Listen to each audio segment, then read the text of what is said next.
बिस्मिल्लाहिर्रहमानिर्रहीम। अस्सलाम वालेकुम नाज़रीन।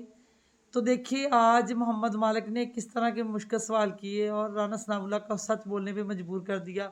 जिस तरह नून लीग के बहुत सारे रहनुमा अब ये बोल रहे हैं कि हमें टिकट नहीं दिया गया और हमारी जो पार्टी उसको ज़बरदस्ती जितवाया गया, जैसा कि ख्वाजा साद रफ़ीक, मोहम्मद लतीफ़, इसी तरह का बयान आज राना सनाउल्लाह ने दिया है।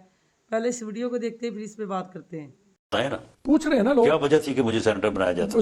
बहुत से लोग आपके होते नहीं, हैं ना। मामला ये है कि देखें, मैं तासुर ये भी मिल रहा है कि शायद पार्टी के अंदर अब आप वो नहीं रहे जो आप थे, और लोगों का ख्याल ये है कि जब से पंजाब गवर्नमेंट बनी है और मरियम नवाज साहब आई हैं तो उनकी जाहिर है अपनी एक टीम आई है, उस टीम में आपकी जगह नहीं बनी, बल्कि बड़े उंगलियां उठी, बड़ी सवाल लोगों ने बातें की। जब अभी वो फैसलाबाद आई और नवाज शरीफ साहब भी साथ थे, जब वो डोर कटने वाले बच्चे के घर आई, गला जिसका कट गया था, तो आप नहीं थे फैसलाबाद में। आप पंजाब के भी उनके हेड हैं पार्टी के, फैसलाबाद आपका शहर है, और आप उस मीटिंग में नहीं थे। और लोगों ने बड़ा इस पर सवाल उठाया कि शायद आप पार्टी में वहां नहीं है जहां पे थे आज से कुछ माह पहले तक। नहीं, देखें, फैसलाबाद तो ये है कि रात 9:30-10 बजे ये प्रोग्राम बना और इत्तेफाक से जो है वो उस वक्त मैं लाहौर में था, मेरे से बात नहीं हो सकी। मुझे सुबह 11:39 पे फोन आया कि जी ये चीफ मिनिस्टर साहबा तशरीफ ला रही हैं। तो मैंने डिप्टी कमिश्नर से कहा, मैंने कहा कि मैं तो इस वक्त लाहौर में हूँ, तो मैं इस वक्त तो इस पोजीशन में नहीं हूँ कि मैं अगले 1.5 घंटे में पहुंच सकूं,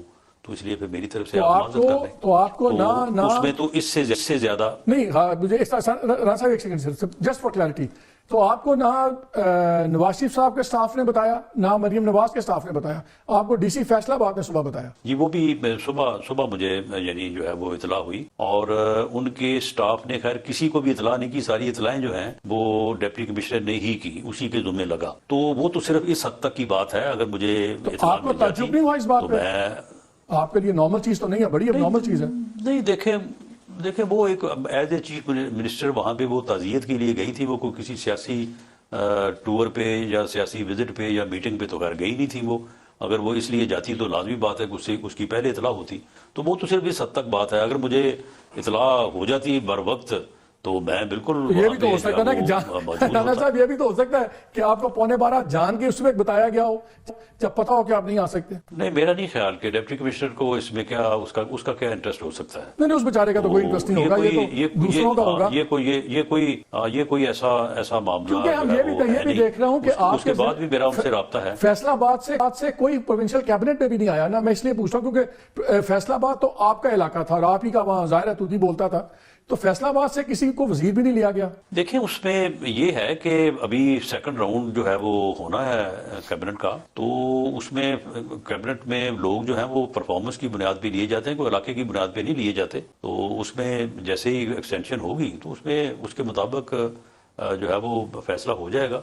इन चीजों में जो है वो राणा साहब, परफॉर्मेंस तो वजीर बनने के बाद ही पता लगनी थी ना। परफॉर्मेंस तो वजीर बनने के बाद पता लगनी थी। कैबिनेट में बहुत से ऐसे लोग हैं जो पहले वजीर नहीं थे। नहीं, तो परफॉर्मेंस तो वजीर बनने के बाद पता चलती है, लेकिन पहले पता होता है ना कि कौन परफॉर्म कर सकता है, कौन नहीं कर सकता। इतनी समझ तो सभी को होती है। पूरे फैसलाबाद तो ये कोई ऐसी बात नहीं है साहब, पूरे फैसलाबाद एक बंदा भी नजर नहीं आया प्रॉमिसिंग। नहीं, तो उत्थे बंदे ही 2-3 जिते ने, बाकी जिते कोई नहीं, तो फिर हो। अच्छा, इधर आ जाए। पहले कुछ दिन पहले एक अजीब बात की जावेद लतीफ साहब ने, और उसने एक नया बहस छेड़ दी। वो आपने सुनी होगी, लेकिन मैं चाहता हूँ दोबारा सुन लें। तो सवाल राणा साहब सबने कहना शुरू कर दिया कि इसमें ब्लैकमेलिंग की क्या बात है। अगर आप कॉन्फिडेंट जीते हुए, उनको कहना चाहिए था, उनको चाहिए था, कहते हैं हाँ जी खोल दें 130 भी। ब्लैकमेलिंग की बात कहाँ की? लेकिन एक ये जरा दिमाग में रखिएगा, फिर कल एक ट्वीट किया है एक्स के ऊपर ख्वाजा साद रफीक ने। वो कहते हैं वक्त आने वाला है जब एक दूसरे को गालियां देने, टांगे खींचने, सांसें करने और घसीटने वाले पछताएंगे, लेकिन वक्त गुजर चुका होगा। इस मकरू खेल का आगाज जाली तब्दीली के ठेकेदारों, उनके सहूलतकार सियासतदानों, जर्नलों, जजों और जर्नलिस्टों ने किया।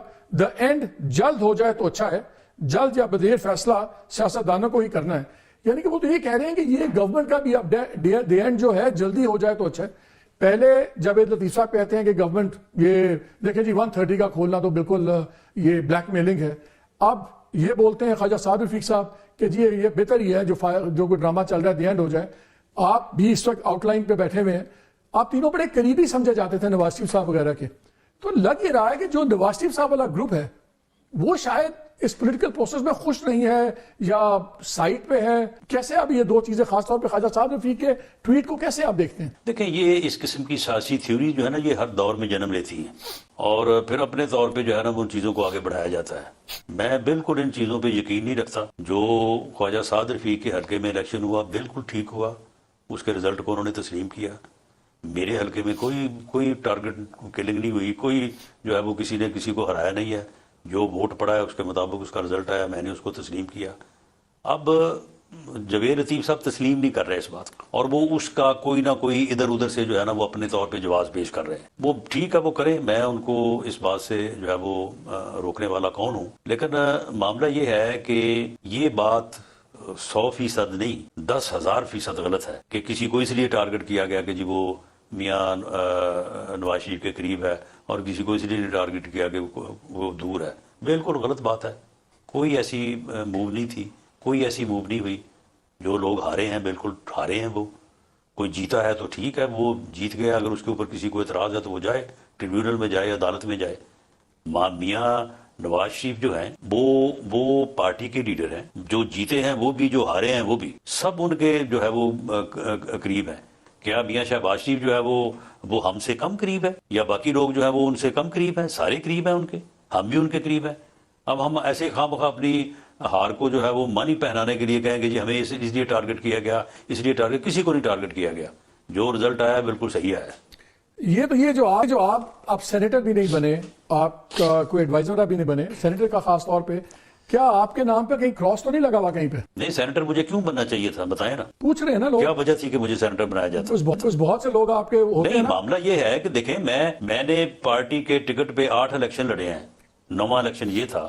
پارٹی نے مجھے ٹکٹ دیا, پارٹی نے مجھے پوری طرح سے سپورٹ کیا, میں نے الیکشن لڑا, میں نے اپنا حق ایکسرسائز کیا. تو اس کے بعد اگر میں کامیاب نہیں ہو سکا تو اس کے بعد سینیٹرز کی جو لوگ لائن میں لگے ہوئے تھے پچھلے 6 سال سے, پچھلے 3 سال سے, جن کو ہم نے گارنٹیز دی, میں خود ضامن تھا کئی جگہ کے اوپر کہ جناب آپ کو ہم ٹکٹ نہیں دے رہے, آپ کو سینٹ میں ایڈجسٹ کریں گے. تو یہ ان لوگوں کی جو ہے وہ حق بنتا تھا یا میرا بنتا تھا کہ میں جا کے کہوں کہ جی اب میں ادھر سے فارغ ہو کے تو اب ادھر بھی میں ہی ہوں.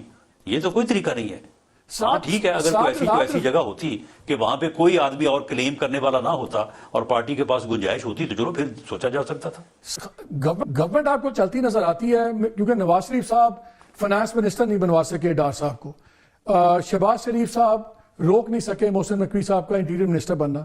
جو فائنانس منسٹر آگے چلے, ان کا تو ذاتی تعلق ہے شہباز صاحب فیملی سے, تو اورنگزیب صاحب فائنانس منسٹر بن گئے, لیکن ان کو ڈار صاحب نہیں چلنے دے رہے. کبھی وہ پرائیویٹائزیشن کمیٹی میں آ جاتے ہیں, کبھی کاؤنسل آف کامن انٹرسٹ میں آ جاتے ہیں.